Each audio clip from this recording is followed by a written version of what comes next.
Guys, welcome back to my channel Zoologist AK, and I'm Aarti Koshik again here with another video. And in this particular video we are going to discuss about amino acids, and it is included in CSIR net life science syllabus in a given topic biomolecules. तो इस particular video में हम amino acid के basic structure, उसके classification के बारे में study करेंगे, और इस वीडियो के एंड में हम कुछ क्वेश्चन डिस्कस करेंगे जो प्रीवियस ईयर क्वेश्चन पेपर से हैं CSIR नेट लाइफ साइंसेस के. So stay tune with me and thank you so much for clicking on my video. 20 alpha amino acids होते हैं जो प्रोटीन्स में मिलते हैं. देखो, मैंने अमाइनो एसिड बोला, ठीक है, अमाइनो एसिड मैंने यहाँ पे बोला है. तो क्या होते हैं अमाइनो एसिड? हमारी बॉडी में जितना भी मैटर है, हमारे सराउंडिंग में जितना भी मैटर प्रेजेंट है, मैंने बोला मैटर. मैटर क्या होता है? Anything that occupy space, that has volume and that has मास. कोई भी चीज़ मेरे सराउंडिंग में जो प्रेजेंट है, जिसका कुछ मास है, जिसका कोई वॉल्यूम है, वो क्या है? एक मैटर है. तो जो मैटर है वो किससे मिलके बना होगा? अगर मैं बिल्कुल स्मॉलेस्ट सब्सटेंस की बात करूं तो वो होगा एटम. अब हमें पता है एटम्स प्रोटॉन से, न्यूट्रॉन से और इलेक्ट्रॉन से मिलके बना होता है, ठीक है. अब ये जो प्रोटॉन, इलेक्ट्रॉन, न्यूट्रॉन है, ये हमारे किसके पार्ट हैं? एटम्स के. ये एटम ज्वाइन होके हमें मॉलिक्यूल देते हैं, मॉलिक्यूल ज्वाइन होके हमें कंपाउंड देते हैं. तो जो ये कंपाउंड है ना, जो हम कंपाउंड की बात कर रहे हैं, ये कंपाउंड क्या फॉर्म कर रहे हैं? ये कंपाउंड एक स्मॉलेस्ट यूनिट बना रहे हैं हर एक ऑर्गेनिज्म की, लिविंग थिंग्स की, ठीक है. ये कंपाउंड हमारे कार्बोहाइड्रेट भी हो सकते हैं, ये प्रोटीन भी हो सकते हैं, फैट भी हो सकते हैं, और ये विटामिन भी हो सकते हैं. तो यहाँ पे अगर हम प्रोटीन की बात करें तो प्रोटीन एक लार्ज यूनिट हो जाती है. प्रोटीन एक लार्ज यूनिट है, और हम इसको बोले तो हमारी पॉलीमर है. ये क्या है? पॉलीमर. पॉलीमर क्या होती है? चेन, ठीक है. एक बहुत सारे छोटी छोटी यूनिट जुड़ के एक पॉलीमर बनाते हैं, चेन बनाते हैं, जिसको प्रोटीन बोलते हैं. अब ये जो पॉलीमर है, इसकी एक स्मॉलेस्ट यूनिट होती है जिसको हम क्या बोलते हैं? Monomeric form. तो या मोनोमर. ये मोनोमेरिक फॉर्म क्या है? हमारा अमाइनो एसिड है. उसी अमाइनो एसिड को आज हम डिस्कस करने जा रहे हैं. तो there are 20 alpha amino acid जो हमारे प्रोटीन में मिलते हैं, ठीक है, which is found in proteins. पहले जो अमाइनो एसिड डिस्कवर हुआ था वो क्या था? एस्पेराजिन. एस्पेरागस, हमारी जो फंगस है, उससे हम क्या करते हैं? इसको ऑब्टेन करते हैं. ये उसी से एक्सट्रैक्ट किया गया था. ग्लूटामेट बीट ग्लूटेन से एक्सट्रैक्ट किया जाता है. टायरोसिन चीज़ से. तो ये पहले 3 अमाइनो एसिड हैं जो एक्सट्रैक्ट किए गए, जो डिस्कवर किए गए, जो स्टडी किए गए. फिर हम बात करें, एक कॉमन बेसिक स्ट्रक्चर की बात करते हैं कि अमाइनो एसिड दिखता क्या है स्ट्रक्चरली, या फिर मैं बोलूँ तो केमिकली, और केमिकल बेसिस पे अगर मैं देखूँ तो इसका बेसिक स्ट्रक्चर है क्या? तो एक कार्बन एटम होता है, उसके साथ एक हाइड्रोजन एटम जुड़ा होता है, एक कार्बोक्सिलिक ग्रुप जुड़ा होता है COOH, और एक हमारा अमाइनो ग्रुप जुड़ा होता है NH3, और एक हमारा यहाँ पे क्या जुड़ा होता है? हमारा यहाँ पे मिथाइल ग्रुप जुड़ा होता है CH3. देखो, यहाँ पे जो हाइड्रोजन ग्रुप है, मिथाइल ग्रुप मैंने यहाँ पे जो लगाया, ये एलानिन हो गया. अगर मिथाइल मैंने लगाया, अदरवाइज यहाँ पे हाइड्रोजन होता तो ये ग्लाइसिन हो जाता. तो जो ये ग्रुप है, ये वेरी करता है किसमें? अमाइनो एसिड को. इसीलिए हम इसको आर ग्रुप से रिप्रेजेंट करते हैं. किससे रिप्रेजेंट करते हैं? आर ग्रुप से. अब देखो, इस अमाइनो एसिड के स्ट्रक्चर में कार्बन, इस सेंट्रल कार्बन को हम अल्फा कार्बन बोलते हैं. क्यों बोल रहे हैं अल्फा कार्बन? क्योंकि ये 4 अलग अलग ग्रुप से बाइंड हो रखा है. इसके साथ अलग अलग ग्रुप क्या बनाते हैं? बॉन्ड बनाते हैं. जैसे यहाँ पे हाइड्रोजन एटम है, यहाँ पे कार्बोक्सिलिक ग्रुप है, यहाँ पे अमाइनो ग्रुप, और यहाँ पे आर ग्रुप है. आर ग्रुप हमारा H भी हो सकता है, मिथाइल ग्रुप भी हो सकता है, कोई एरोमेटिक रिंग भी होती है, कोई एलिफेटिक चेन भी हो सकती है, ठीक है. तो ये आर ग्रुप जो है ये वेरी करता है, और इसी के बेसिस पे अमाइनो एसिड स्ट्रक्चरली और केमिकली डिफर करते हैं, ठीक है. Let's understand this.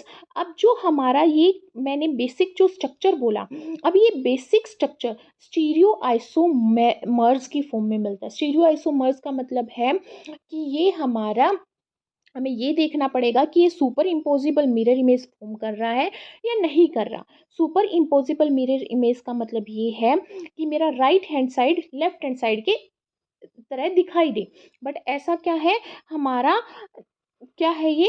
क्या बोलते हैं इस चीज़ को? हम इसको बोलते हैं स्टीरियो आइसोमर्स. आइसोमर्स का मतलब क्या है? मेरी राइट साइड लेफ्ट साइड के इक्वल दिखे, ठीक है। तो स्टीरियो आइसोमर्स को जब हम ऑप्टिकल रोटेशन का मतलब है कि अमाइनो एसिड रोटेट हो जाता है, कायरल जो कार्बन है, मतलब जो सेंट्रल कायरल कार्बन है, अल्फा कार्बन जो है, उसके अराउंड जो ये फंक्शनल ग्रुप अटैच हो रहे हैं चार, ये रोटेट हो जाते हैं और इनकी रोटेशन की वजह से ये अलग अलग स्टीरियो आइसोमेरिक फॉर्म देते हैं। ठीक है। अब ये फॉर्म लीवो रोटेटरी होती है या डेक्स्ट्रो रोटेटरी होती है। लीवो को हम एल से डिनोट करते हैं, डेक्स्ट्रो रोटेटरी को हम डी से डिनोट करते हैं। Laevo rotatory anticlockwise, dextro rotatory clockwise. ठीक है। तो दो तरह की यहाँ पे क्या होती है, रोटेशन होती है इस कायरल कार्बन एटम के अराउंड। तो ये दो स्पेशल अरेंजमेंट में मिलते हैं, एल और डी फॉर्म में। जैसे हम यहाँ पे देख सकते हैं डी एलानिन और एल एलानिन। तो यहाँ पे हमारा जो कायरल एटम है कार्बन, ये किसकी, ये हमारी अमाइनो एसिड की ऑप्टिकली एक्टिव सेंटर है ये। ठीक है। ये प्लेन पोलराइज लाइट को रोटेट करने की कैपेसिटी रखता है। बट यहाँ पे हम देखें तो अगर मैं इस इमेज को इसके ऊपर रख रही हूँ तो ये क्या है, सुपर इम्पोजेबल इमेज नहीं है। क्या नहीं है, ये सुपर इम्पोजेबल इमेज नहीं है। मैं ये कह सकती हूँ कि ये इसकी राइट हैंड साइड लग रही है, ये इसकी मिरर इमेज लग रही है, but they are not superimposable. Superimposable का मतलब क्या है, अगर मैं इसको इसके ऊपर रखूँ तो यहाँ पे तो NH3 आ जाएगा, बट यहाँ पे क्या आएगा, हाइड्रोजन, जब मैं इसके ऊपर इसको प्लेस करूँगी। तो ये क्या है, ये हमारी एनेंशियोमर्स हैं। इनको हम क्या बोलते हैं, enantiomers. Why, because they are non superimposable image of each other. ठीक है। तो यहाँ पे हम NH3 के ग्रुप से देखते हैं, OH के ग्रुप से देखते हैं, हाइड्रोजन के ग्रुप से देखते हैं कि वो कहाँ पे प्रेजेंट है, वो लेफ्ट हैंड साइड में प्रेजेंट है या राइट हैंड साइड में प्रेजेंट है। जैसे यहाँ पे हमारा amino group right hand side में प्रेजेंट है तो ये क्या है, डी एलानिन, और ये लेफ्ट हैंड साइड में प्रेजेंट है तो ये क्या है, हमारा एल एलानिन है। Hope it is clear. अब हमारा, अगर मैंने बोला कि जिस हमारे कार्बन से अलग अलग फंक्शनल ग्रुप, चार फंक्शनल ग्रुप जुड़े हुए हैं, उसको हम क्या बोलते हैं, अल्फा कार्बन एटम। तो उसके बाद अगर चेन जुड़ी हुई है तो उसको हम कैसे रीड करेंगे, उसके बाद हमारा क्या आ जाएगा, बीटा आ जाएगा, गामा आ जाएगा, डेल्टा आ जाएगा और एप्सिलॉन आ जाएगा। इस तरह से हम रीडिंग करेंगे किसकी, कार्बन एटम की। जैसे ये एग्जांपल किसका है, लाइसिन अमाइनो एसिड का। Lysine is a amino acid. तो यहाँ पे हमारा फर्स्ट जो कार्बन है, कायरल कार्बन, उससे एक हाइड्रोजन जुड़ी हुई है, अमाइनो ग्रुप जुड़ा हुआ है, कार्बोक्सिलिक ग्रुप जुड़ा हुआ है। फिर हमारी एक चेन जुड़ी हुई है किसकी, चार कार्बन एटम्स की। ठीक है। CH2 CH2 CH2 CH2 and NH, यहाँ पे 3। यहाँ पे क्या प्रेजेंट है, दो अमाइनो ग्रुप प्रेजेंट है, जिसकी वजह से लाइसिन क्या हो जाता है, बेसिक स्ट्रक्चर का हो जाता है, पॉजिटिवली चार्ज हो जाता है। तो यहाँ पे जो लाइसिन है, इसमें हम अदर कार्बन एटम्स को कैसे रीड करेंगे, beta, gamma, delta and epsilon. Next देखो, classification of amino acid. How we classify amino acid. अब देखो, क्लासिफिकेशन की बात कर रहे हैं तो अमाइनो एसिड को हम दो ग्रुप पे, on the basis of R group, मैंने बात करी कि एक कार्बन कायरल कार्बन है जिससे एक हाइड्रोजन ग्रुप जुड़ा होगा, एक हमारा कार्बोक्सिलिक ग्रुप जुड़ा होगा, एक आर ग्रुप जुड़ा होगा और एक हमारा अमाइनो ग्रुप जुड़ा होगा, यही बात कर रहे हैं हम।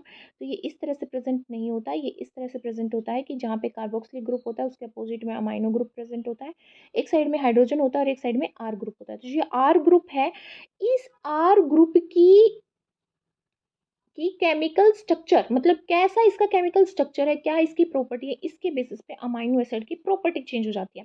तो इस आर ग्रुप के बेसिस पे अगर हम देखें तो अमाइनो एसिड हाइड्रोफिलिक होते हैं, डेट इज पोलर, और हमारे क्या होते हैं, hydrophobic, that is non polar. तो हाइड्रोफोबिक की बात करें तो इनमें हमारा L R alkyl group present होता है, alkyl group, R alkyl group, जिसको हम क्या बोलते हैं, aliphatic side chain. R alkyl group present है मतलब एल्कलीज प्रेजेंट है। ठीक है। मतलब कि हमारी चेन प्रेजेंट है यहाँ पे। तो एलिफेटिक साइड चेन में हमारे कौन कौन से अमाइनो एसिड आते हैं, glycine, alanine, valine, leucine, isoleucine, proline and methionine. ठीक है। ये हमारी एलिफेटिक साइड चेन कंसिस्ट करते हैं। और हाइड्रोफोबिक नॉन पोलर जो हमारे अमाइनो एसिड है, हाइड्रोफोबिक का मतलब क्या है, वाटर हेटिंग, ये वाटर के अंदर डिजोल्व नहीं होंगे, दे हेट वाटर। ठीक है। Aromatic side chain, aromatic side chain में हमारे फिनाइल एनालिन और ट्रिप्टोफैन आते हैं। दूसरे हमारे हाइड्रोफिलिक वाटर लविंग आते हैं जो जिनका पोलर नेचर होता है।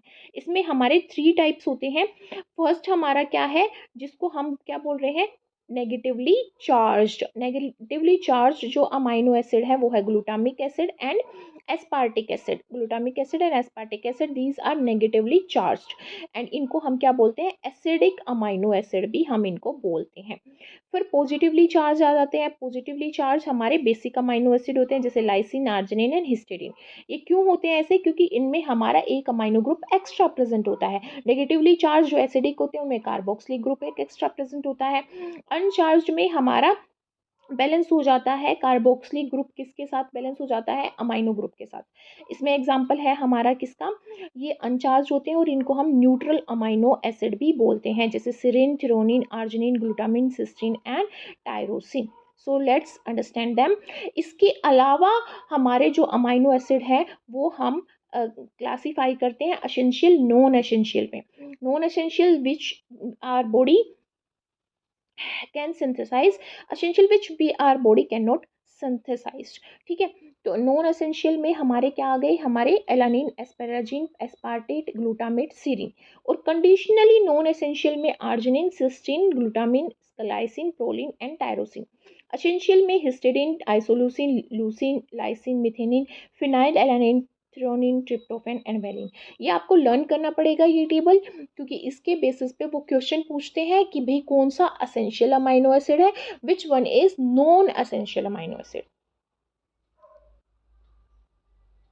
एक क्वेश्चन पूछा गया है, ये है तो बहुत पुराना, दिसंबर 2001 का क्वेश्चन है ये। इसमें पूछा गया है among the following which is essential amino acid. तो हमें पता है कि there are 9 essential amino acid, histidine, isoleucine, leucine, lysine, methionine, phenylalanine, threonine, tryptophan and valine. मैं ये सब यहाँ पे नहीं लिख सकती because I am making this video with my mobile. तो यहाँ पे जो एसेंशियल अमाइनो एसिड है वो कौन सा होगा, सीरीन नहीं हो सकता, क्या हो सकता है, फिनाइल एनानिन हो सकता है, क्योंकि ये इंक्लूड है 9 अमाइनो एसिड में, histidine, isoleucine, leucine, lysine, methionine, phenylalanine, threonine, tryptophan and valine. तो ये हमारे बाकी क्या बच गए, ये हमारी नॉन एसेंशियल अमाइनो एसिड बच गए। पहले हम किसकी बात करते हैं, non polar aliphatic R groups की, जिसमें हमारे कौन कौन से अमाइनो एसिड आते हैं, ग्लाइसिन जिसमें एक हाइड्रोजन ग्रुप प्रेजेंट है आर की जगह, एलानिन जिसमें CH3 प्रेजेंट है आर की जगह, प्रोलिन जिसमें एक हमारी क्या प्रेजेंट है, यहाँ पे रिंग लाइक स्ट्रक्चर प्रेजेंट है, CH2 3 कार्बन एटम्स यहाँ पे प्रेजेंट है, वेलिन जिसमें CH3 हमारा अटैच है आर की जगह पे, ये लूसीन है, आइसोलिसिन है और हमारा मिथेनिन है। ये हमारे क्या है, एलिफेटिक आर ग्रुप। जो साइड चेन है एलेनिन में, वेलिन में, लूसीन में, आइसोलिसिन में, ये एक दूसरे के साथ क्लस्टर फॉर्म करते हैं। ठीक है, क्लस्टर मतलब एक दूसरे के साथ बॉन्ड बना देते हैं और हाइड्रोफोबिक इंटरेक्शन क्रिएट करते हैं, जिसकी वजह से वो प्रोटीन जिसके अंदर ये प्रेजेंट होंगे वो क्या हो जाता है, स्टेबलाइज हो जाता है। सबसे कम स्टेरिक हिंड्रेंस किसके अंदर होगी, ग्लाइसिन के अंदर। क्यों होगी सबसे कम स्टेरिक हिंड्रेंस, क्योंकि इसके अंदर कोई ग्रुप प्रेजेंट ही नहीं है, इतनी बड़ी एरोमेटिक रिंग प्रेजेंट नहीं है, कोई चेन प्रेजेंट नहीं है, सिर्फ एक हाइड्रोजन प्रेजेंट है। इसी वजह से यहाँ पे स्टेरिक हिंड्रेंस क्या है, बहुत कम है। ठीक है, ये स्टेरिक हिंड्रेंस हम किस में पढ़ेंगे, जब हम रामाचंद्रन प्लॉट डिस्कस करेंगे। ये जो साइड चेन है किसमें, non polar aliphatic R groups में, ये मोस्टली कार्बन और हाइड्रोजन कंसिस्ट कर रही है। हमें पता है हाइड्रोकार्बन एटम्स प्रेजेंट है सारे के सारे, कोई कार्बोक्सिलिक ग्रुप नहीं है, कोई भी यहाँ पे क्या नहीं है, हमारा अमाइनो ग्रुप नहीं है। इट मीन्स ये क्या होंगे, हमारे न्यूट्रल अमाइनो एसिड होंगे, यहाँ पे पॉजिटिव नेगेटिव चार्ज नहीं आएगा। ठीक है, तो ये क्या करते हैं, हाइड्रोफोबिक हमारा नेचर शो करते हैं, और ये स्मॉल डाइपोल मूवमेंट शो करते हैं, जैसे हमारा वाटर शो करता है डाइपोल मूवमेंट, उस तरह ये हमारी डाइपोल मूवमेंट शो नहीं करते, इसलिए they are hydrophobic in nature and they are water hating. तो ये क्या करते हैं, इसी वजह से ये प्रोटीन के अंदर टर्शरी स्ट्रक्चर में प्रेजेंट होते हैं। Primary, secondary and tertiary and quaternary structure हम अपने अपकमिंग वीडियो में डिस्कस करेंगे प्रोटीन का। तो हमारे नॉन पोलर एलिफेटिक ग्रुप्स किस में मिलते हैं, टर्शरी स्ट्रक्चर में मिलते हैं। नेक्स्ट है हमारे पास एरोमेटिक ग्रुप्स। एरोमेटिक ग्रुप में क्या है, एरोमेटिक रिंग प्रेजेंट होंगी, रिंग्स प्रेजेंट होंगी। यहाँ पे हमारा क्या आता है, फिनाइल एलानिन आता है, टायरोसिन, ट्रिप्टोफैन आते हैं। ये एरोमेटिक साइड चेन कंसिस्ट करते हैं और ये नॉन पोलर है, हाइड्रोफोबिक है, पोलरिटी नहीं है बट ये वाटर हीटिंग मॉलिक्यूल्स हैं। और टायरोसिन और ट्रिप्टोफैन जो इसमें है उनकी वो ज़्यादा पोलर है, किसके कंपैरिजन में अगर हम देखें, अगर हम फिनाइल एलानिन के कंपैरिजन में देखें। ऐसा क्यों है, क्योंकि हमारा जो टायरोसिन है, टायरोसिन में हमारा हाइड्रोक्सिल ग्रुप प्रेजेंट है, OH फंक्शनल ग्रुप। देखो, जब भी हम हाइड्रोकार्बन स्टडी करते हैं, कार्बन और हाइड्रोजन के स्ट्रक्चर्स स्टडी करते हैं, तो उनके केस में क्या होता है, वो चाहे मान लो एक कार्बन मेरे पास C4 है, एक कार्बन मेरे पास C7 है, दोनों की प्रॉपर्टी सिमिलर होंगी। बट अगर मैं यहाँ पे ब्रोमाइड लगा दूँ और यहाँ पे मैं OH लगा दूँ, ठीक है, यहाँ पे मैं ब्रोमाइड लगा रही हूँ और यहाँ पे मैं क्या लगा रही हूँ, OH लगा रही हूँ, तो ये फंक्शनल ग्रुप है। ये फंक्शनल ग्रुप इस कार्बन चेन की प्रॉपर्टी, केमिकल प्रॉपर्टी को कंप्लीटली चेंज कर देते हैं। तो ये फंक्शनल ग्रुप अलग होने की वजह से इनकी क्या है, प्रॉपर्टी चेंज हो रही है। इसी वजह से जो टायरोसिन है उसमें हाइड्रोक्सिल ग्रुप प्रेजेंट है, इसीलिए ये ज़्यादा पोलर है एज कम्पेयर टू हमारा फिनाइल एलानिन। और ट्रिप्टोफैन में देखें तो ट्रिप्टोफैन में हमारा क्या प्रेजेंट है, यहाँ पे नाइट्रोजन ग्रुप प्रेजेंट है। देखो यहाँ पे नाइट्रोजन प्रेजेंट है which differentiate it from phenylalanine. Phenylalanine में एक रिंग लाइक स्ट्रक्चर है जिसमें सिर्फ कार्बन प्रेजेंट है, बेंजीन रिंग अटैच हो रही है यहाँ पे CH2 के साथ, ठीक है। तो यहाँ पे इसीलिए tyrosine tryptophan are more polar as compare to phenylalanine. और जो हमारा जो ट्रिप्टोफैन और टायरोसिन है वो अल्ट्रा वायलेट लाइट को 280 नैनोमीटर पे एब्जॉर्व करता है। ये एब्जॉर्प्शन की टेंडेंसी किसी भी अमाइनो एसिड की, वैसे तो स्पीसीज की या सॉल्यूशन की, ठीक है, या फिर किसी भी हमारे सब्सटेंस की, वो किससे हम आइडेंटिफाई करते हैं या किससे पता लगाते हैं कितनी एब्जॉर्प्शन है, कितनी ट्रांसमिटेंस है, ये बियर लैम्बर्ट लॉ से हम पता लगाते हैं। बियर लैम्बर्ट लॉ जो है वो हमें दो चीज़ें बताता है। एक हमें बताता है वो कि कितनी लाइट ट्रांसमिट की जाएगी, एक वो बताता है कितनी लाइट एब्जॉर्ब की जाएगी। देखो, एक सॉल्यूशन है, वो सॉल्यूशन कितनी लाइट को सोख लेगा, एब्जॉर्ब कर लेगा जब भी कोई लाइट उससे पास होगी। दूसरा वो ये बताता है कि उससे लाइट कितनी पास होके सीधी चली जाएगी, मतलब ट्रांसमिटेंस कितनी होगी। दो चीज़ें बताता है क्या, बियर लैम्बर्ट लॉ। ये दो लो का कॉम्बिनेशन है, एक बियर लो का और सेकंड इज लैम्बर्ट लो का। ये क्या कहता है, ये बोलता है the fraction of incident light. यहाँ पे हमारी इंसिडेंट लाइट है आई नोड, ठीक है। ये इंसिडेंट लाइट किस पे, हमारे एक क्यूबिट पे गिर रही है और वो क्यूबिट क्या कंसिस्ट कर रही है, कोई सॉल्यूशन या फिर हमारा कंसंट्रेशन ऑफ अमाइनो एसिड, ठीक है, तो उसको कंसिस्ट कर रही है, ठीक है, उस सॉल्यूशन पे गिर रही है एट ए गिवन वेवलेंथ। इस लाइट की एक पर्टिकुलर वेवलेंथ होगी related to the thickness of the absorbing layer. अब यहाँ पे जो हमारी क्यूवेट है उसकी कोई लेंथ होगी, उस लेंथ से पास होके जाएगी ना मेरी लाइट, तो यहाँ पे लाइट की लेंथ जिसे वो पास कर रही है, पाथ लेंथ के ऊपर भी लाइट डिपेंड करती है। क्या, लाइट की क्या डिपेंड करती है, एब्जॉर्बेंस और ट्रांसमिटेंस, ठीक है, and the concentration of the absorbing species. और यहाँ पे जो हम सॉल्यूशन ले रहे हैं वो डाइल्यूट सॉल्यूशन है, कंसंट्रेटेड सॉल्यूशन है, उसमें कौन कौन सी स्पेसिस प्रेजेंट है, उसमें कितने अमाइनो एसिड प्रेजेंट है, उसके बेसिस पे भी हमारी एब्जॉर्बेंस, किसकी एब्जॉर्बेंस, लाइट की एब्जॉर्बेंस एंड लाइट की ट्रांसमिटेंस क्या करती है, डिपेंड करती है। यही प्रिंसिपल है किसका, बियर लैम्बर्ट लॉ का। Let's understand it. यहाँ पे हमारा सोर्स दे रखा है लाइट सोर्स। लाइट सोर्स से हमेशा यहाँ पे क्या आएगा, हमारी लाइट पैरेलल आएंगी, पैरेलल रेज आएंगी लाइट की। फिर एक मोनोक्रोमेटर यूज करेंगे ताकि हम एक सिंगल बीम को गिरा सकें किसके ऊपर, सॉल्यूशन के ऊपर। तो जो इंसिडेंट लाइट होगी उसको हम आई नोड से डिनोट करेंगे। जो ट्रांसमिटेंट लाइट होगी, मतलब जब वो एक सॉल्यूशन से, एक सॉल्यूशन जो एक ऐसे हमारे वेसल या क्यूवेट के अंदर रखा गया जिसकी एक पर्टिकुलर लेंथ है, उस लेंथ से जब पास होके ट्रांसमिट होके जाता है तो उसको हम क्या बोल देते हैं, आई, ठीक है। तो इनिशियल जो हमारी इंसिडेंट लाइट उसको आई नोड, और जो फाइनल ट्रांसमिशन के बाद जो हमारी जाती है ट्रांसमिटेंस लाइट उसको हम आई से डिनोट करते हैं। तो यहाँ पे कितनी एब्जॉर्बेंस होगी, कितनी एब्जॉर्बेंस होगी, वो absorbance I node and I के ऊपर डिपेंड करती है। कैसे बताओ, मान लो मैंने बोला कि यहाँ पे कुछ लाइट इंसिडेंट हुई, तो इंसिडेंट लाइट का रेशियो और मैं ट्रांसमिटेंस लाइट के रेशियो से कंपेयर करूँ तो मेरे को क्या पता चलेगा कि कितनी लाइट एब्जॉर्ब हुई है। इसीलिए हमारी जो एब्जॉर्बेंस है वो आई नोड बाई आई के इक्वल होती है। बट अगर मैं ट्रांसमिटेंस की बात कर रही हूँ, तो ट्रांसमिटेंस क्या बताएगा, ट्रांसमिटेंस मेरे को बताएगा कि कितनी मेरी हमारी क्या है ट्रांसमिट हुई है लाइट एज कंपेयर टू कितनी इंसिडेंट लाइट मेरी थी। तो आई बाई आई नोड का रेशो, ठीक है, यही होगा मेरी ट्रांसमिटेंस एंड एब्जॉर्बेंस क्या होगी, आई नोड बाई आई।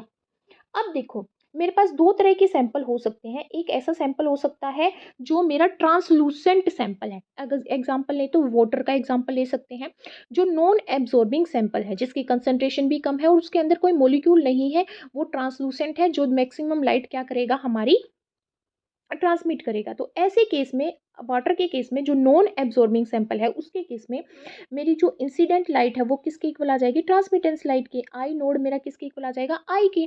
मतलब यहाँ पे ट्रांसमिटेंस मेरी 100% होगी क्योंकि मेरा जो सोल्यूशन है वो क्या है, ट्रांसलूसेंट है, ठीक है, या ट्रांसपेरेंट है, या ट्रांसलूसेंट है।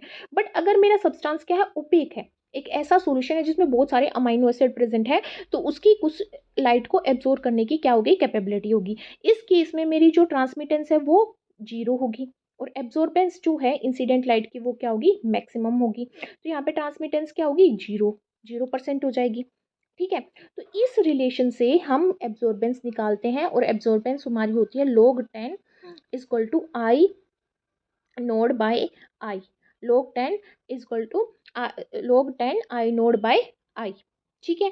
According to Lambert law, Lambert law क्या बोलता है, लेम्बर्ट लॉ ये बोलता है जो एब्जॉर्बेंस है लाइट की in homogeneous solution, homogeneous solution you know, जैसे हमारा lemon water is a lemonade, क्या है हमारा एक होमोजेनस सॉल्यूशन है जिसमें यूनिफॉर्म कंपोजिशन होती है सोल्यूट की सोलवेंट के साथ, ठीक है। सुगर सॉल्यूशन हमारा जो, वो भी क्या है हमारा एक होमोजेनस मिक्सचर है, ठीक है, sorry homogeneous solution not mixture.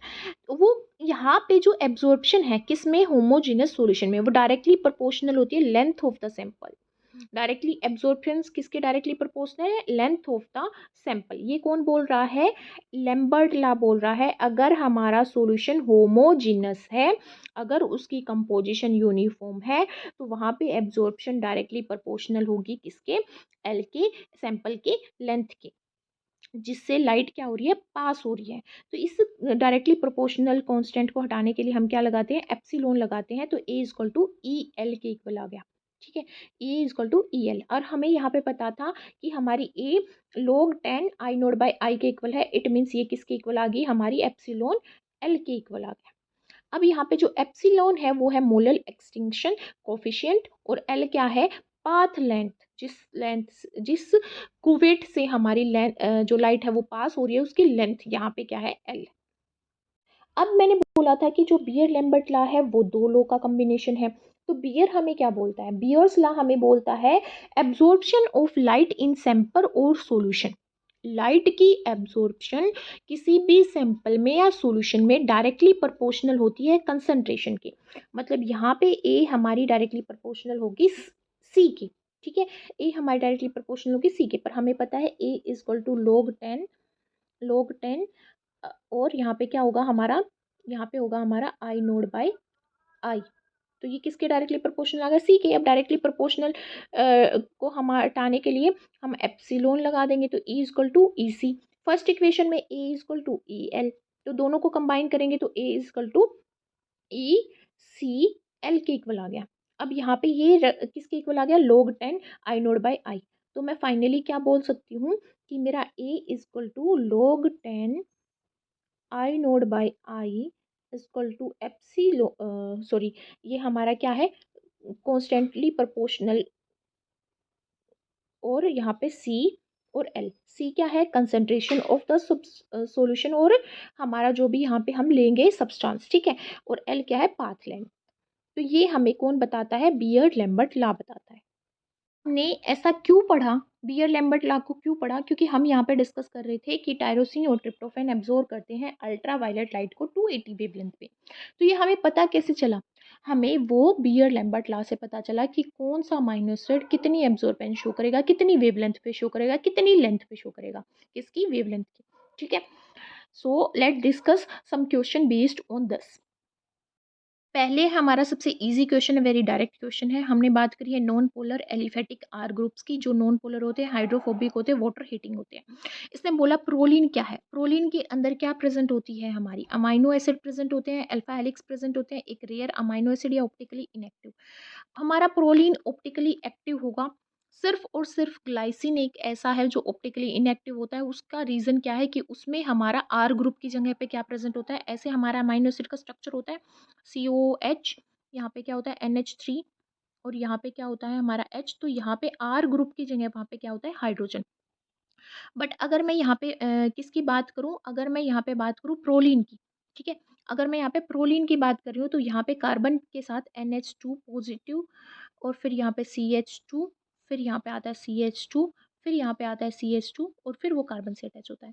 तो ये हमारी कौन सी रिंग होती है, एलिफेटिक साइड चेन। ये कौन सा ग्रुप होता है, ये अमाइनो ग्रुप होता है। तो इसको हम क्या बोलते हैं, अमाइनो एसिड बोलते हैं। नेक्स्ट है, ये हम डिस्कस कर चुके हैं, ये क्वेश्चन हम डिस्कस करेंगे। Which of the following amino acid do not act as intrinsic fluor for protein in near UV range. UV range में कौन सा ऐसा अमाइनो एसिड है जो इंट्रिंसिक फ्लोर फॉर्म नहीं करता। हमने अभी स्टडी किया ट्रिप्टोफैन, फिनाइलएलानिन और जो हमारा टायरोसिन है, ये तीनों ही यूवी रेंज में इंट्रिंसिक फ्लोर फॉर्म करते हैं। पर ज़्यादा कौन करता है, tryptophan and tyrosine as compare to phenylalanine. But histidine का क्या रोल है यहाँ पे, हिस्टीडीन का यहाँ पे कोई भी रोल नहीं है। हमें पता है कि हिस्टीडीन हमारा अल्ट्रावायलेट लाइट को एब्जॉर्ब नहीं करता। इसने यहाँ पे एक वर्ड दिया है इंट्रिंसिक फ्लोर। इंट्रिंसिक फ्लोर का मतलब क्या है, इंट्रिंसिक फ्लूरोफोर। इंट्रिंसिक फ्लोर का मतलब क्या है, इंट्रिंसिक फ्लूरोफोर। ये क्या होता है, ये इंट्रिंसिक फ्लोरोफोल एक आयन होता है। आयन भी बोल सकते हैं, मोलिक्यूल भी बोल सकते हैं, और माइक्रो मोलिक्यूल भी बोल सकते हैं, और मैक्रो मोलिक्यूल भी बोल सकते हैं। जिसकी क्या कैपेबिलिटी होती है, फ्लोरिस की कैपेबिलिटी होती है इसकी नेटिव फॉर्म में। बट जो एक्सट्रिंसिक फ्लोरोफोर होते हैं वो ऐसी स्पीसीज होती हैं जो कि फ्लोरिस इनको that has been made to fluoresce strongly. किसके थ्रू, फ्लोरोमेट्रिक रिएजेंट के साथ रिएक्शन करके वो ज़्यादा फ्लोरिस सेंस प्रोड्यूस करती हैं। ठीक है, पर यहाँ पे उसने वर्ड एक्सट्रिंसिक नहीं दिया, उसने यहाँ पे वर्ड क्या दिया है, इंट्रिंसिक फ्लोर। तो इंट्रिंसिक प्रोटीन फ्लोरिसेंस किसके थ्रू केस की जाती है, एक्साइटिंग प्रोटीन के साथ कोज की जाती है, जिनकी वेवलेंथ 280 नैनोमीटर में ही आती है, किसमें, अल्ट्रावायलेट लाइट में। ठीक है, और उनकी जो ऑब्जर्वेंस है, एक्साइटमेंट की जो ऑब्जर्वेंस है वो किस पे होती है, अबाउट 350 नैनोमीटर पे होती है। तो यहाँ पे जो ट्रिप्टोफैन है, ट्रिप्टोफैन जो है वो स्ट्रोंगेस्ट हमारा फ्लोरिसेंस है। बट उसके बाद हमारा टायरोसिन आता है, और उसके बाद हमारा क्या आता है, फिनाइल एलानिन आता है। ठीक है, तो यहाँ पे जो बाकी बच गए वो या तो हमारी फ्लोरिस है ही नहीं, या बहुत वीक फ्लोरिसेंस है। तो यहाँ पे आंसर क्या होगा, हिस्टीडीन हमारा आंसर होगा। ओके, यहाँ पे नेक्स्ट क्वेश्चन है, among the following which amino acid don't absorb wavelength of 250 to 300 nanometre. 250 to 300 nanometre इसने बोला है, कौन सा एब्जॉर्ब नहीं करेगा। ठीक है, तो यहाँ पे आंसर तो हमारा वही होगा, हिस्टेडिन। पर देखो समझते हैं इसको। हमने स्टडी की है एरोमेटिक अमाइनो एसिड, कौन कौन से, फिनाइलएलानिल, ट्रिप्टोफैन, और हमारा क्या था, एक टायरोसिन। 3 अमाइनो एसिड थे जो अल्ट्रावायलेट लाइट को एब्जॉर्ब करते हैं। मैक्सिमम हमारा 280 पे एब्जॉर्ब करता है ट्रिप्टोफैन, फिर हमारा टायरोसिन आता है, फिर हमारा फिनाइलएलानिन आता है। तो इन तीनों की अगर रेंज देखें अल्ट्रावायलेट स्पेक्ट्रम की, जिसमें ये मैक्सिमम एब्जॉर्ब करते हैं, वो 250 टू 290 के बीच में आती है। ठीक है, 250 टू 290 नैनोमीटर के बीच में आती है ये रेंज इनकी।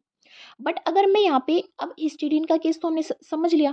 अब अगर मैं यहाँ पे एक और अमाइनो एसिड की बात करूँ जो सिस्टीन यहाँ पे गिवन है, उसका क्या रोल है, हमें पता है कि एक हमारा होता है सिस्टीन, और एक होता है हमारा सिस्टाइन। ठीक है, तो जो सिस्टीन होता है उसका स्ट्रक्चर क्या होता है, उसका स्ट्रक्चर ऐसे होता है, कार्बोक्सिलिक ग्रुप, फिर CH, मतलब कार्बन के साथ एक हाइड्रोजन जुड़ी हुई है, एक अमाइनो ग्रुप जुड़ा हुआ है यहाँ पे, और यहाँ पे आता है हमारा CH2, और फिर आता है SH।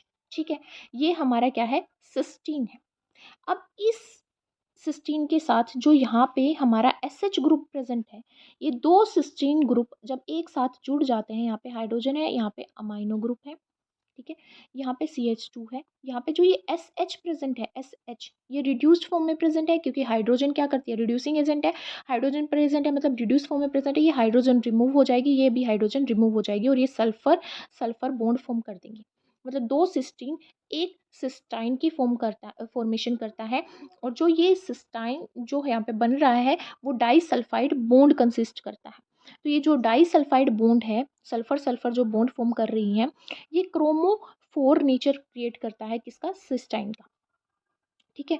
तो जो वेवलेंथ है मैक्सिमम एब्जॉर्बेंस की, वो कितनी होगी, 255 नैनोमीटर होगी। और हिस्टिडीन और सिस्टीन एंड मिथिनिन की बात करें हम यहाँ पे, तो वो एब्जॉर्ब करते हैं 200 और 210 नैनोमीटर की वेवलेंथ को।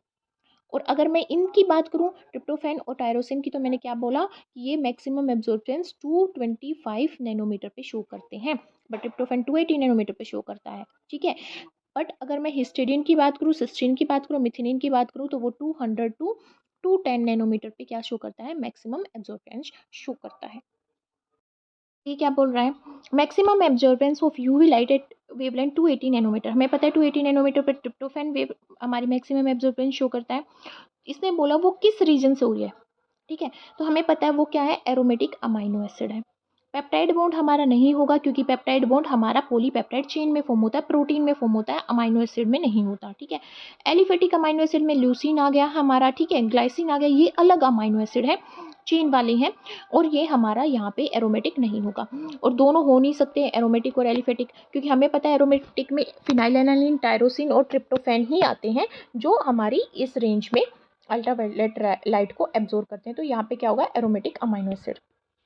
नेक्स्ट क्वेश्चन भी इसी के ऊपर बेस्ड है। Among the following which is not responsible for absorbance in near ultraviolet range for structure determination of protein. कौन सा है जिसकी जो रिस्पॉन्सिबल नहीं होगा, किसके लिए, एब्जॉर्बेंस के लिए। टायरोसिन होगा, ट्रिप्टोफैन होगा, डाइसल्फाइड बॉन्ड भी होगा। सिस्टीन के केस में हम देखें तो 200 टू 210 नैनोमीटर पे वो क्या करेगा, एब्जॉर्ब करेगा लाइट। तो कौन सा नहीं होगा, पेप्टाइड बॉन्ड यहाँ पे नहीं होगा। तो आंसर क्या है हमारा, पेप्टाइड बॉन्ड है। आप खुद देख सकते हो इस छोटे से पोर्शन पे कितने सारे क्वेश्चन आए हैं प्रीवियस ईयर क्वेश्चन पेपर्स में। नेक्स्ट क्लास आती है हमारी यहाँ पे पोलर अनचार्ज्ड आर ग्रुप्स की, जिसमें सीरीन, थ्रोनिन, सिस्टीन, एस्पराजिन और ग्लूटामीन हमारा आता है। ये क्या है, सोल्यूबल है वाटर में, क्योंकि ये हाइड्रोफिलिक है। रीज़न क्या है, देखो अगर हम सीरीन और थ्रोनिन की बात करें, तो वो पोलर नेचर किसकी वजह से है, इस हाइड्रोक्सिल ग्रुप की वजह से। दोनों में OH ग्रुप प्रेजेंट है। तो इन सब जो भी हमारे अमाइनो एसिड हैं, जो हमारे पोलर अनचार्ज्ड आर ग्रुप में रखे गए हैं, वो सोल्यूबल होते हैं वाटर में। उनका रीज़न क्या है कि इनके अंदर जो फंक्शनल ग्रुप प्रेजेंट है, वो कैपेबिलिटी रखते हैं हाइड्रोजन बॉन्ड फॉर्म करने की। जैसे SH भी हाइड्रोजन बॉन्ड फॉर्म करेगा, यहाँ पे भी हाइड्रोजन बॉन्ड फॉर्म हो सकता है, ग्लूटामिन के केस में भी हाइड्रोजन बॉन्ड फॉर्म हो सकता है। ठीक है। तो इसीलिए ये क्या है हमारे, ये हमारे हाइड्रोफिलिक है नेचर में, वाटर लविंग है। अब सिस्टीन के केस में देखो, यहाँ पे हमारा सल्फाइड्रिल ग्रुप प्रेजेंट है, जो वीक एसिड है हमारा, और ये ऑक्सीजन के साथ और नाइट्रोजन के साथ बॉन्ड फॉर्म करने की कैपेबिलिटी रखता है। एस्पेराजिन और ग्लूटामिन की बात करें तो दोनों के अंदर क्या प्रेजेंट है, हमारा अमाइड ग्रुप प्रेजेंट है, NH2 दोनों के अंदर प्रेजेंट है, जो कि हमारा क्या है, अमाइड ग्रुप। ठीक है। तो due to presence of amine group in asparagine and glutamine, they can be easily hydrolysed by acid और बेसिस। अब हमें पता ही है कि सिस्टीन हमारा दूसरा सिस्टीन मॉलिक्यूल के साथ यहाँ पे क्या फॉर्म करेगा, यहाँ पे डाइसल्फाइड बॉन्ड फॉर्म करेगा और एक और अमाइनो एसिड दे देगा SS फॉर्म करके, और वो अमाइनो एसिड होगा हमारा सिस्टाइन। ठीक है। हाइड्रोफोबिक नॉन पोलर होगा वो वाटर हीटिंग होगा, और ये क्या होगा, वाटर लविंग होगा। इसके बाद आते हैं हमारे positively charged R group and negatively charged R group. Positively charge R group हमारे बेसिक अमाइनो एसिड होते हैं, नेगेटिवली चार्ज आर ग्रुप हमारे एसिडिक अमाइनो एसिड होते हैं। इसमें लाइसिन, अर्जिनिन, हिस्टिडीन आता है, इसमें एस्पार्टेट और ग्लूटामेट आता है।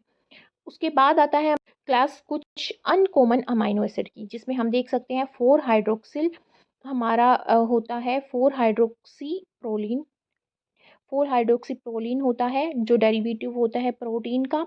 4 हाइड्रोक्सिल प्रोलिन, 5 हाइड्रोक्सिल लाइसिन, और हमारा यहाँ पे gamma carboxy glutamate, desmosine, selenocysteine, phospho serine हमारा phospho, threonine, phospho, tyrosine, alpha N methyl arginine और 6 N acetyl lysine, glutamate methyl ester और एडिनाइल हमारा टायरोसिन, ऑर्निथिन और सिट्रुलिन, ये सारे हमारे क्या हैं, अनकॉमन अमाइनो एसिड है। अगर मैं बात करूँ 4 हाइड्रोक्सिल की, तो ये हमारा डेरिवेटिव है प्रोटीन का, मतलब इससे बहुत सारे प्रोटीन फॉर्म होते हैं और ये प्लांट सेल वॉल में भी मिलता है। कोलेजन फाइबर जो हमारी स्किन की इलास्टिसिटी बढ़ाता है, जैसे हम मोटे हो गए तो हमारी स्किन फैल जाती है, ठीक है, पतले हो गए हमारी स्किन वापस से उसी पोजीशन पे आ जाती है, कोलेजन की वजह से, फिब्रिस प्रोटीन की वजह से होता है। और ये कनेक्टिव टिश्यू में भी मिलता है ये प्रोटीन, कोलेजन और फिब्रिस प्रोटीन। ये हमारा दो अनकॉमन अमाइनो एसिड की हेल्प से फॉर्म होता है, 4 हाइड्रोक्सीप्रोलिन एंड 4 हाइड्रोक्सी लूस लाइसिन, सॉरी, इसकी वजह से होता है। फिर हमारा आता है 6 मिथाइल लाइसिन, जो हमारा मायोसिन का कंपोनेंट है। Myosin is a protein in muscles, जो मसल्स कॉन्ट्रैक्शन में हेल्प करता है। Gamma carboxy glutamate blood clotting protein है। प्रोथ्रोम्बिन फैक्टर होता है हमारा प्रोथ्रोम्बिन। प्लेटलेट हमारी क्या करती है, ब्लड को क्लोट करती है, उसमें 9 हमारे ब्लड क्लोटिन फैक्टर्स होते हैं, जिसमें से गामा कार्बोक्सी ग्लूटामेट जो है वो प्रोथ्रोम्बिन का क्या है, प्रीकर्सर है, मतलब इससे प्रोथ्रोम्बिन ब्लड क्लोटिंग प्रोटीन हमारा फॉर्म होता है। उसके बाद हमारा क्या आता है यहाँ पे, उसके बाद हमारा आता है डेस्मोसिन। डेस्मोसिन डेरिवेटिव है 4 लाइसिन रेजिड्यू का, ठीक है, 4 लाइसिन रेजिड्यू इसके साथ जुड़े होते हैं और उससे ये मिलता है, और ये फिब्रस प्रोटीन बनाता है, इलास्टिन प्रोटीन की फॉर्मेशन करता है ये, ठीक है। अब सेलिनोसिस्टीन की बात करें तो ये सीरीन अमाइनो एसिड से बना है, बट सीरीन अमाइनो एसिड में क्या है, हमारा सल्फर प्रेजेंट होता है, जो कि एक नॉन मेटल है। बट यहाँ पे एस प्रेजेंट है, मतलब सेलेनियम प्रेजेंट है as compare to serine. Serine में सल्फर है और सेलिनोसिस्टीन में हमारा यहाँ पे सी क्या प्रेजेंट है, सेलेनियम प्रेजेंट है, ठीक है।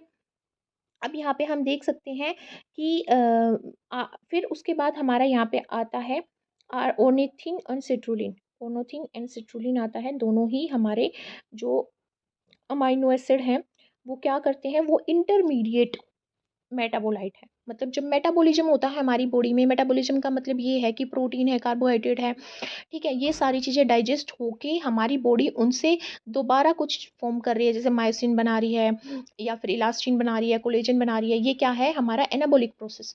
और उनका कार्बोहाइड्रेट्स का, प्रोटीन्स का हमारा फूड में प्रेजेंट होना और उस फूड को एंजाइम्स के थ्रू तोड़ना क्या है, कैटाबॉलिज्म। तो ये कैटाबॉलिज्म और एनाबॉलिज्म मिलके हमारे मेटाबॉलिज्म को कोज करते हैं। तो मेटाबॉलिक एक्टिविटी में दो प्रोडक्ट फॉर्म होते हैं हमारे यहाँ पे, ऑर्निथिन एंड सिट्रुलिन। मोस्टली ये हमारे आर्जिनिन साइकिल में, यूरिया साइकिल के बाई प्रोडक्ट होते हैं। उसके केस में जब साइकिल पूरी कंप्लीट होती है तो बीच में ये प्रोडक्ट बनते हैं। तो ऑर्निथिन एंड सिट्रुलिन वो अमाइनो एसिड है जो हमारे इंटरमीडिएट पाथवे में फॉर्म होंगे, यूरिया साइकिल के और आर्जिनिन साइकिल के। अब यहाँ पे इस फिगर में जो दिखा रखा है, इसका मतलब है कि हम अमाइनो एसिड को, उनके फंक्शन को रेगुलेट करने के लिए अपनी बॉडी में उनको मॉडिफाई करते हैं, ठीक है। कुछ मॉडिफिकेशन हमारी पोस्ट पॉलीपेप्टाइड, पोस्ट हमारी ट्रांसलेशन मॉडिफिकेशन होती है, मतलब ट्रांसलेशन का मतलब है प्रोटीन फॉर्मेशन, ठीक है। तो प्रोटीन के फॉर्म होने के बाद मॉडिफिकेशन होना, ठीक है, या फिर हम ये बोल रहे हैं कि हमारी साथ के साथ मॉडिफिकेशन होना। तो ये जो मॉडिफिकेशन हो रही है वो किसकी वजह से हो रही है, यहाँ पे फोस्फेट ग्रुप को बाइंड करके हो रही है, ये मिथाइल ग्रुप को बाइंड करके हो रही है, या फिर हमारा एसिटाइल ग्रुप को बाइंड करके हो रही है। ये मॉडिफिकेशन की वजह से हमारा जो प्रोटीन है वो एक अलग फॉर्म में चला जाता है और उसका फंक्शन डिफर करता है, ठीक है। बट ये रिवर्सिबल चेंजेस होते हैं, मतलब मैं इनको दोबारा से उस ग्रुप को हटा के ओरिजिनल फॉर्म में भी कन्वर्ट कर सकती हूँ। जैसे यहाँ पे देखें हम, फोस्फोसीरीन है, यहाँ पे फोस्फेट ग्रुप अटैच हो रखा है, PO4 ग्रुप अटैच हो रखा है सीरीन से। फोस्फोथ्रोनिन है, थ्रोनिन से PO4 ग्रुप अटैच हो रखा है, फोस्फेट ग्रुप अटैच हो रखा है। टायरोसिन पे भी फोस्फेट ग्रुप अटैच हो रखा है। अल्फा एन मिथाइल आर्जिनिन, यहाँ पे एन के ऊपर, अल्फा कार्बन की एन के ऊपर मिथाइल ग्रुप अटैच है, इसीलिए इसको अल्फा एन मिथाइल आर्जिनिन बोलते हैं। अल्फा 6 एसिटाइल लाइसिन, इसमें भी अल्फा हमारा जो कार्बन है 6 पोजीशन पे जो प्रेजेंट है, उस पे यहाँ पे क्या प्रेजेंट है, एन ग्रुप के ऊपर एसिटाइल ग्रुप प्रेजेंट है, C double bond OCH3।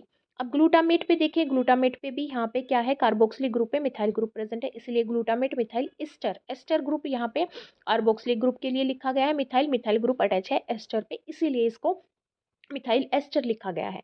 Adenylyl हमारा टायरोसिन, तो ये यहाँ पे भी टायरोसिन ग्रुप जो है पे जो रिंग है, रिंग पे ऑक्सीजन एटम पे ये पूरा अटैच हो रखा है, इसीलिए एडिनाइल टायरोसिन इसको बोला गया है। तो ये क्या है? ये मॉडिफिकेशन है जो रिवर्सिबल है, और ये क्या करती है, जो हमारे अमाइनो एसिड है उनके फंक्शन को रेगुलेट करते हैं। तो क्या क्या मॉडिफिकेशन हो सकती है? मिथाइल ग्रुप अटैच कर सकते हैं, एसिटाइल ग्रुप कर सकते हैं, फोस्फेट ग्रुप कर सकते हैं, या फिर एडिनाइल ग्रुप को हम यहाँ पे अटैच कर सकते हैं।